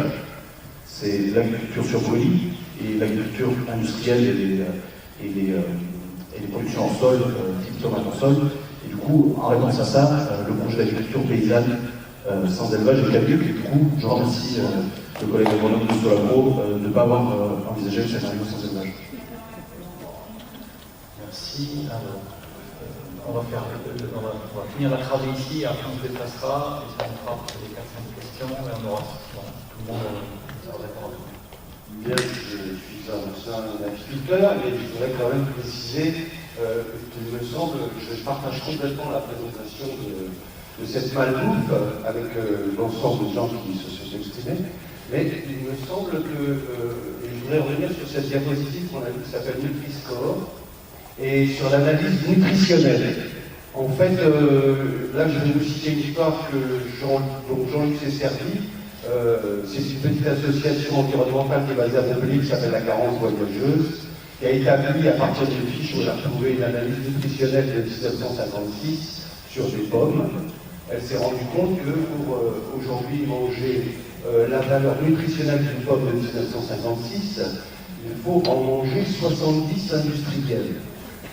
Donc là, on est aussi dans le débat de la malbouffe aussi, je pense, parce que la qualité de l'alimentation, alors je le dis pour les jardins, et ceux qui n'ont pas l'occasion de pouvoir faire un jardin en permaculture, et donc il est évident que l'étape industrielle supprime les nutriments dans les productions, elle les réduit. Alors effectivement, le bio, quand il n'est pas industriel, en supprime beaucoup moins. Le bio, quand il a une tendance industrielle, en supprime beaucoup, quand même. Donc je voudrais attirer l'attention sur le fait que cette question-là, vous l'avez un petit peu, on va dire, survolée sans rentrer vraiment dedans. Pourtant, je pense que ça fait partie des éléments qui constituent la malbouffe aujourd'hui et ces situations d'équilibre que vous avez dénoncées. Merci bien, monsieur, et on finit complètement. Très rapidement, très court, s'il vous plaît, qu'on puisse avoir complètement. Ça rejoint un peu ce qu'a dit l'un des intervenants. Quand on pense à l'agriculture de montagne qui permet de valoriser les terrains essentiels ne serait pas de préserver l'eau dans les châteaux, l'eau, tout ça c'est très bien, mais dans une ferme, comment un paysan peut valoriser le fumier s'il n'y a pas une production des poules, s'il n'y a pas de fumier. Est-ce que c'est pas très difficile? Et l'autre question, c'était sur l'agrobiologie, parce que sur la valeur nutritionnelle, c'est un truc que je n'ai pas bien compris, est-ce que c'est en quantité ou bien la valeur nutritionnelle, puisqu'effectivement les espèces sauvages, comme on le sait, ont une valeur nutritive plus forte que celle des variétés industrielles. Merci. Le monsieur juste à côté. Très rapidement, s'il vous plaît. Je me présente. J'ai été un spécialiste du bio, j'ai vendu pendant des années du bio. Et je vous posais une question qui est très simple. Quelle est l'unité de toutes les maladies? L'unité de toutes les maladies. Alors, pour maintenant faire une remarque, j'ai trouvé que toutes les études, on passe trop de temps technique à ces études et qu'on ne simplifie pas assez les questions aux gens. Or, dans les conférences que vous faites, les gens ne savent pas, les conférenciers peut-être aussi, c'est qu'on retient, nous qui ne sommes pas des conférenciers ou des spécialistes, 5% de ce que vous avez indiqué. Donc le jeu des questions, au contraire, que je fais avec des enfants et tout, et avec les parents, on retient 85%. Uniquement les professionnels retiennent 15% d'une conférence. Alors, donc ça, c'est déjà une remarque qui est utile. Oui, est-ce que tu veux aller tout de suite à la question, parce que pour tout le monde puisse poser la question, oui, je vous ai posé sur l'unité, maintenant, pour résoudre les problèmes de santé. C'est très court, c'est très court. Alors, pour résoudre les problèmes de santé, il y a une simplification que je vous indiquerai après. Mais, oui, comment faire, hein, parce que là je vois mal, définir les moyens pour réduire, disons, les problèmes que vous avez cités tout à l'heure, aussi bien sur l'impact de l'environnement, sur la santé et le reste. Les gens ne savent pas que 50 à 80% de l'alimentation qu'ils mangent, ça passe dans les toilettes. Parce qu'on mange mal et on mange trop. Il faut qu'ils réduisent au minimum 50% de leur consommation. Merci, merci bien. Voilà. Déjà, vous avez deux questions. Super, merci. Juste derrière toi, il y a quelqu'un et on termine par le monsieur. Et après, c'est terminé. Le monsieur allumé juste derrière, je suis désolé. Hein. Mais on peut se voir après. Merci. Moi, je voulais poser une question sur le démarrage de la malbouffe à partir de l'assiette. Effectivement, c'est vraiment à partir de l'assiette alimentaire. C'est effectivement très intéressant, mais il peut y avoir un biais aussi d'avoir du bio low cost. C'est-à-dire que l'assiette alimentaire peut satisfaire le consommateur avec des produits importés dans des conditions sociales tout à fait déplorables. Et la question du bio ne doit pas, à mon sens, sur le plan politique, d'être dissociée de la question sociale. Ça, c'est une première question. Les deux autres questions, mais qui étaient très courtes, sur lesquelles moi je me suis interrogé, c'est comment on peut, dans les processus réglementaires, introduire des nanoparticules dans les aliments. Ça arrive assez souvent. Et comment se fait-il que dans les territoires d'outre-mer, à un moment, il a bien fallu que des gens signent que des produits laitiers, notamment, et d'autres produits aient plus de 20% de sucre pour créer une dépendance au sucre, et sur lequel ce sont les mêmes produits, les mêmes marques, les mêmes conditionnements, que ça n'a plus pu arriver, ça a été dénoncé. Et à mon sens, ce que je voudrais savoir, c'est s'il y a eu des suites judiciaires autour d'un tel scandale, etc. Voilà. Merci bien. Et pour terminer, voilà, là c'est lui, monsieur.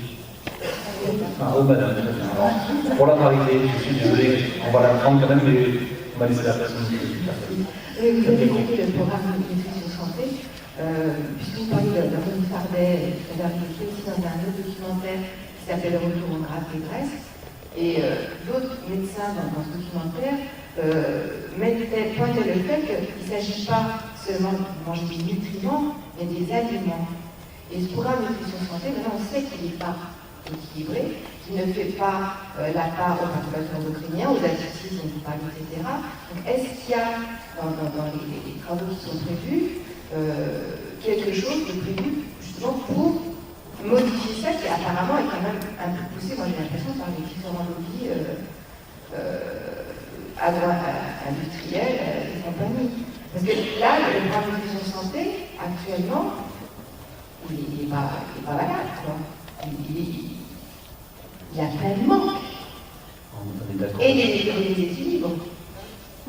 Il évolue dans le bon sens, mais il n'est pas encore. Voilà, oui, l'évolution, voilà. Très bien, merci. Et voilà, la vraie fin de la fin, monsieur.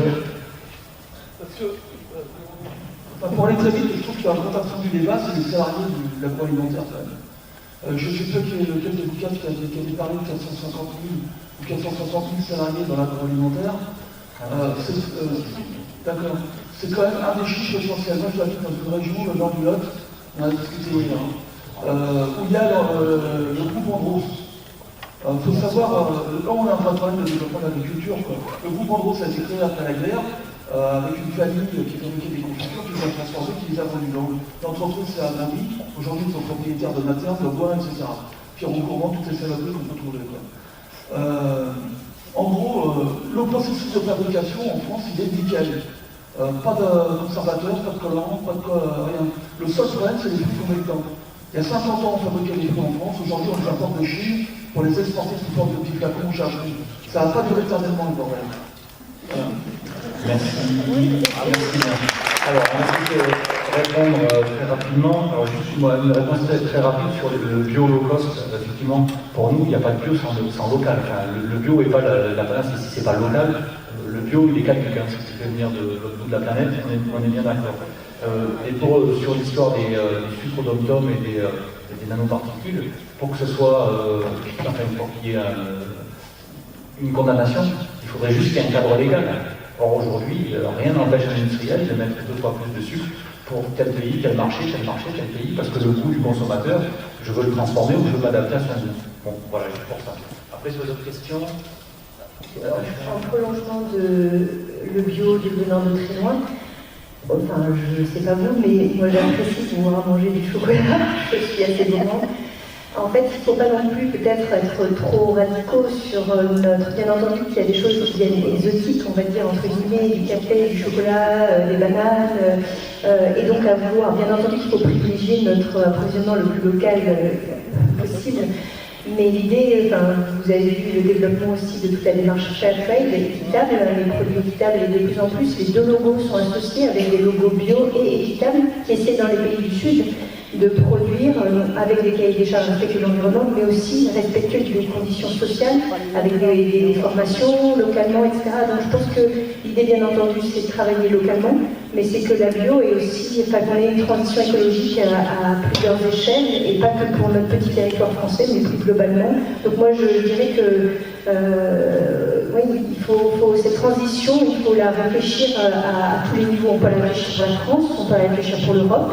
L'échelon européen est super important parce qu'on a des leviers, notamment avec la politique agricole commune. Ce matin, il y avait une conférence à côté, donc avec notamment Aurélie Trouvé et Podemos qui ont participé. Et effectivement, la PAC, c'est un levier, c'est un moyen, un instrument qui permet d'orienter nos choix. Donc l'échelon européen, il est important aussi.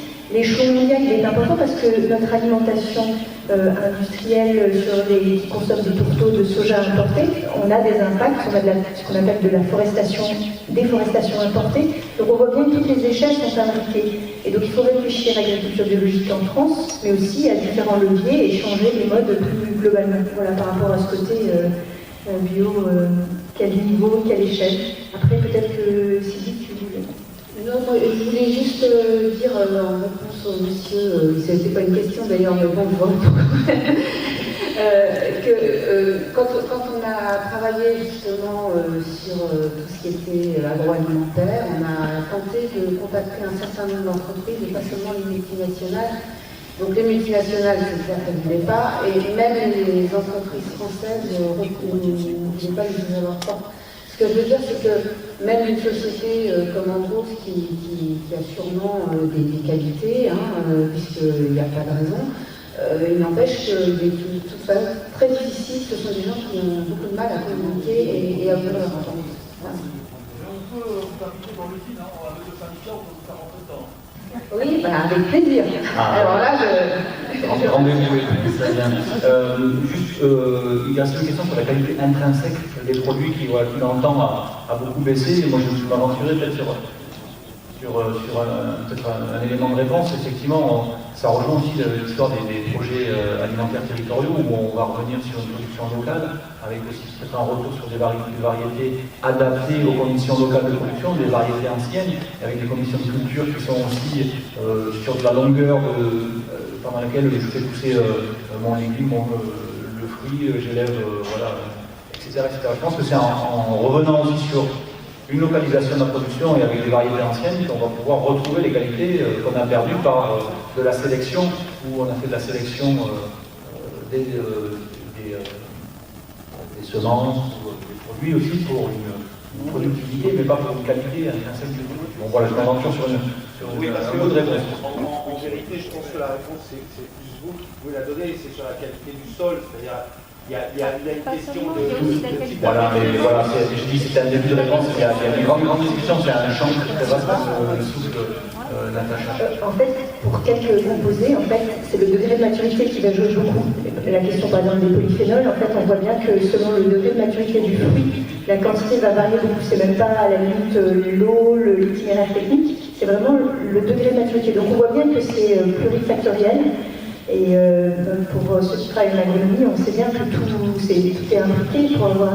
Donc la qualité, elle se construit de manière sensorielle, nutritionnelle. Alors vous demandez des références, il y a des références qui existent sur certains composants, notamment en fait, des matières sèches renforcées, effectivement, puisque en moyenne il y a moins d'apport azoté, donc effectivement des matières sèches en proportion plus importante. Il y a certains nutriments, notamment en fait assez logiquement aussi, il y a plus de vaches à l'herbe, moins de recours au maïs sans silage, et donc des laits et viandes plus riches en oméga 3. Donc voilà, il y a des tendances comme ça au niveau qualité nutritionnelle qui sont explicitées par les itinéraires techniques.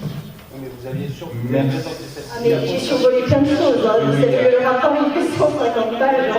Alors, l'année prochaine, on fera une conférence de 3 heures sur l'Allemagne. Merci beaucoup en tout cas. Merci à Sylvie, à Natacha, pour la grande disponibilité, pour la grande expertise, pour la gentillesse. Merci à vous pour votre présence active et rendez-vous pour la suite des discussions autour de la Malbouffe dans les prochaines semaines. Merci.